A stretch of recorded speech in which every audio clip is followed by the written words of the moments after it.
So yeah, you could go online with it and shop shop online, watch Netflix all you want or whatever. Uh, we are making an app which it has a family tree. You could post on there like video posts, import memes, shoot pictures, whatever you want to fill out the tree. There's also a timeline feature on there, so you could fill out your life in like big brackets, like high school years. Like maybe you don't have every single detail of every day.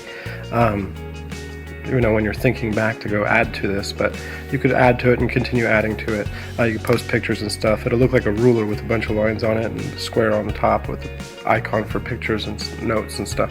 And then there's also a 100 stories feature, which is really cool, which is like if you give this box to like your elderly relative and they don't know what to say to shoot a video or anything, so they could just start answering the questions on video, and so building a character, you know what I mean? So you'll still know something. The stories won't be lost forever, and you could pass them down for generations to come.